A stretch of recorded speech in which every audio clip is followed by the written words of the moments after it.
your money. If you're wrong, you're out. Well, that's the talent of this Irishman, Kevin O'Donnell, so-called amateur, to make this kind of all-in bet and put him on the ropes. You can see Kenneth James with the migraine headache right now. And rightfully so. He believed his ace-king is the best hand. Indeed, it was. But still, the guy continues to fire after you've called him a couple times. Whew. How do you make this call? Oh, but he can't do it. Well, he's going to lay it down. Don't forget the bar and restaurant business. Become a professional pickpocket. That was really well done. You got bluff for sure. Huh? You got bluff for sure. I know. For sure. I can't be sure you don't have a 3, right? You got bluff for sure. For sure, but what if he's got a 3, you know? Like he got 3-4. You know, that's what I thought. Maybe 3-4. Look over at Kenneth James. You could brew a cup of coffee on his head. Oh, he's got the wet towel out. Got the he's ice putting bag. it on his neck, and I got news for you. He's going to have to put it on the forehead, the chest, the stomach, and the thighs when he sees the results of that hand. Kevin O'Donnell, our chip leader, takes advantage. I started playing poker 25 to 30 years ago. I think I play decent cards, but I've got a ton to learn. I've raised my kids since my daughter was 2 by myself, which is why I got out of playing poker. It wasn't very conducive to being a good father. Now that she's 17, I got back into playing. Nice hand. It's the passion of my life. I love playing cards. My 20-year reunion, I had a few people walk up to me and say, "I can't believe you're still alive." I was kind of wild when I was young. I owe a lot to Jennifer, and Michael, her brother, probably kept me alive today. Give me a break. You know what? I've already won. Joe. Well, that was relentless, brilliant betting by Kevin O'Donnell. And you know, it was the amount of the bet that got Kenneth James to lay down the hand. If he bets about 400,000, I think Ken is going to call, and he's going to beat him. You make an excellent point. It was the all-in bet, putting the pressure on your opponent. Very tough to call in that spot unless you have a monster duke. Well, that is the strength of No Limit Texas Hold'em. You're watching it here on the World Poker Tour. Action is going to be on Alex Kahaner. Time looks down at 8-5, throws it quickly away. Kenneth James still steaming at that last pot. The 9-3 of clubs, throws it away. The movie director Todd Phillips out. Jake out as well. Here comes Kevin. He's limping in with 6-10 of diamonds here. Why not? He's a magician at this point. Well, Tim Fan with the Queen 3 of spades says give us a flop. The 2 blinds battling it out here. That flop is Jack 7-5. Nothing very impressive for both players. Kevin quickly checking. And Tim checks right behind him. So off to the turn we go. The 8 of spade comes up. Now this gives Kevin an open-end straight draw. It gives Tim a flush draw. That is true. And look at this. Kevin's going to check it. Not getting out of line. And there goes the bet by Tim Fan with the 4 flush. Well, that's what we call a semi-bluff here. He's betting the spade draw. He bets 100,000, and with the open-end straight draw, Kevin is going to call him. He ain't going nowhere. River card coming up. Nice pot going on. And look at this last card. A 9 of spades. Hits both players. Wow. Kevin has made the straight, but Tim Fan has made the flush on the river. And Kevin can't possibly think this guy has the flush. Perhaps he would have raised at that point. I'm sure you have. Does he have 2 spades? So he's got to feel pretty good. And sure enough, he is going to come out and bet this. You can't blame him for betting here. All in. And Tim quickly goes all in. And Kevin quickly calls just like that. I think Kevin was a little hasty on that call. For Kevin, a flush for Tim. Tim is going to win. Yes, essentially all you can beat there is a bluff. You should know Tim Fan is never going to raise it right there. If he's got 2 pair, 3 of a kind, or even a straight, I don't believe he's going to raise it because of the potential flush out there. Kevin O'Donnell, I mean, it's tough to get away because you have the straight. You don't put the guy on 2 spades. Best you can be doing is maybe a chop pot. He didn't take time to think, Vince. If you step back and analyze this hand and think about it, you say, now what could my opponent raise me with here when that spade comes off at the river? I had a queen high. Queen high was good. Because what can you pay him off with unless you got him beat or tied? You got stuck in there, Kevin. Wow. Well, there you have it, just like that. Kevin O'Donnell will battle from the short stack up to the chip lead. Now gives the chip lead over to Tim Fan just that quickly. The dealer always has to do it for me. The truth is, I don't even understand what the term pot odds means. People are always go, well, you're getting pot odds. And I'm like, yeah, I know. I don't even know what that means. Welcome back to the World Poker Tour. I'm Mike Sexton along with Vince Van Patten. We're at the Bicycle Casino for the Legends of Poker. And Vince, this is turning out to be a legendary final table. Yes, it is. A lot of bluffing going on.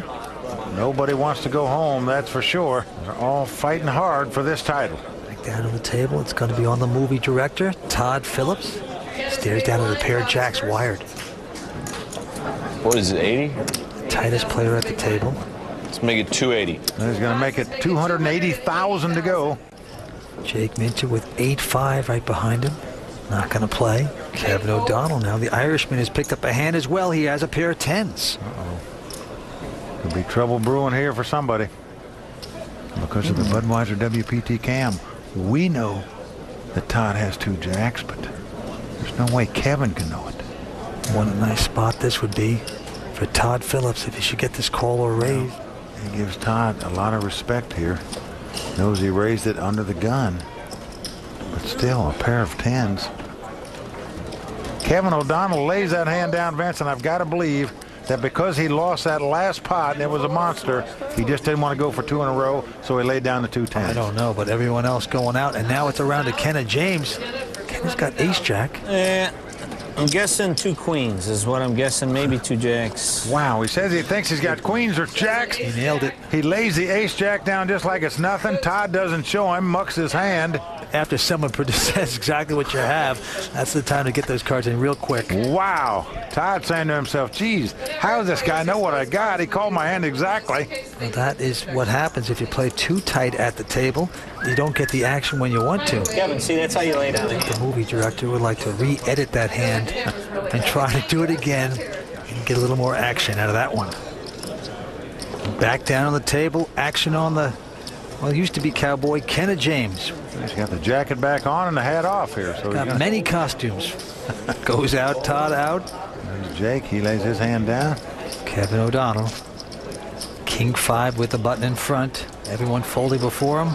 What do? You fold. He opts to lay it down. And now Tim Fan in the small blind. He's got ace-7 of clubs. Tim knows the ace high, figures to be favored over the big blind, so he's going to raise it. Makes it 240,000 to go. Only one to beat is the big blind, Alex Kahana. He's got a suited connector, 8-7 of diamonds. Come on in. And he goes all in with it, Vince. Oh boy, over the top for Alex. Well, he's on the short stack here, got about 850,000 left, and he shoves them all out there with 8 high. 1 CDU, buddy. What Tim Fan is doing now is calculating what we call pot odds. How much is in the pot versus how much does it cost me to call? Well, there's over $1.1 million in the pot. Cost him about $600,000 to call, so he's getting not quite 2-to-1 odds on his money. Oh, and you know what? Alex has not played many hands lately. Been very selective. That could work in his favor. Tim thinking maybe that he has a strong hand when he goes in over the top all in. How much is it? Tim Fan getting about the right price to make this call here, regardless what his opponent has. Even if he'd make this call and lose this pot, Vince, he'd still have about $1 million in chips left. But does he want to gamble another $600,000 to do so? You want me to call? I'm ready to go home. Oh, Vince, what about that? I'm ready to go home. He might have to if he gets called down. I fold, you show? Right about Look at that. this. Tim I says, show? will you show if I fold? Oh, he gets him to lay it down. Wow. Oh, Tim, don't do that to yourself. Wow, what a play right there by Alex Kahana. The all-in bet, driving Tim Fan out of the pot. 2 live cards. I only have 1 live Remove card. all sharp objects, Tim. That has got to hurt. But I'll tell you what did it was the dialogue of Alex. You know, he said, I'm ready to go home. He sounds weak, usually means strong in poker. This time, it was weak. So close. Next time I put my hand over the small blind, just give it up.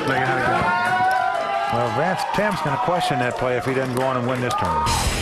What do you want me to do? I'm short stack. I don't blame you a bit. No one's going home. 6 still remain here at the Bicycle Casino. Stay tuned. We're coming to the World Poker Tour and the Bicycle Casino's premier event, the Legends of Poker Tournament. Los Angeles, It's still 3 pros versus 3 amateurs vying for the $1.1 million prize. Early on, the luck of the Irish was with bar owner Kevin O'Donnell, who came back from the cloth to briefly take the chip lead, while personable pro Kenneth James headed to the short stack. I'm all in. Then it was new pro Jake Minter who took the chip lead by playing silent but deadly. So far, all he said at this final table, Vince, is, I'm all in. In L.A., 6 have dreams of glory, but only 1 will be a legend. Well, I am impressed. There ain't no sneaking amateurs at this table, let me tell you. Everyone can play. They're sure playing tonight. We're seeing it all, Vince. Bluffs, steals, good laydowns. And you know, right now, hardly a short stack. Everyone has money. It's anyone's game. Let's go back down to the table on Jake. Jake's got 9-6, throws it away. Well, Kevin O'Donnell has ace-6 of clubs, and he's reaching for chips. And he's only put in 150,000. The minimum raises to 160. Can't make it 150. That's what they're telling him right now. You must make the minimum raise of at least 80,000. That's the size of the big blind, and he's done so. Remember those days? A little mistake, but Tim Fan quickly goes out with his king 4. Alex Kahana looks down at the queen 9 and folds. And now we're on Kenneth James. In the small blind, he has an ace 9. You see him rubbing his eyes here, because this is not an easy hand to play, especially when the pot's been raised up front. But then again, it was just doubled, so it's not that much. You want to stick around somewhat. An additional 80,000 a call. Your hand is pretty decent. So far, his instincts have been uncanny at this final table. Seems like he's made the plays when he has the best hand, and he gets away from the hands when he has the worst hands. Will he make the right play here? Kevin can't take it anymore. He puts the glasses back on. He's saying, I don't want to show you my eyes. Is that a sign of strength or a sign of weakness? That's what Kenneth James has to put together right now. It's tough to take pots these days on the World Poker Tour. It's never easy. I raise. He's going to raise it. He's going to come over the top. Kenneth's going to raise it up. And this is impeccable poker by Kenneth James here, sensing he is the best hand with the ace 9, and in fact he does. Just does not believe Kevin at this point that he's that strong. And he makes a nice raise of 215 in addition. 295 it looks. He's made it 375,000 to go. Todd Phillips throws away his lousy 8 deuce and back on Kevin. Well, once again, Kevin faced with a tough decision as to what to do. 675,000 in the pot right now, and it cost him another 215 to call. So getting pretty good odds to make this call, but still expensive. Boy, you don't like to call re-raises with an ace and a baby card. That's bad omen. There you go. He makes the call. Yes, he does. So here we go. Nearly 900,000 in this pot. Kenneth James with the ace 9. Kevin O'Donnell with the ace 6. Here's a flop. Oh, and an ace right in the door. Ace 10-4. Without hesitation, Kenneth James is going all in. Potential train wreck here for the Irishman, and he makes the call. And Kevin calls. And this is the problem that you have by calling re-raises with ace and a baby card, because you could be out-kicked if an ace hits the board. That's what's happened here. Kenneth James in great shape, not only to double up, but to take the tournament lead if his hand holds up here. Got to dodge a 6 or 2 running clubs here. Kickers in major effect right now, and Kevin O'Donnell needs some luck. He needs a suck out. Here's the turn card. It's an 8 of diamonds. That's a great card for Kenneth James, because his opponent now must catch a 6 on the river. Otherwise, the 9 kicker is going to play. You see how happy Ken is right now. He knows he's in great shape. He's a monster favorite here. A 7 comes at the river. It holds up. Well, there you go. Kenneth James shoots his arms up. He is now the chip leader at this final table.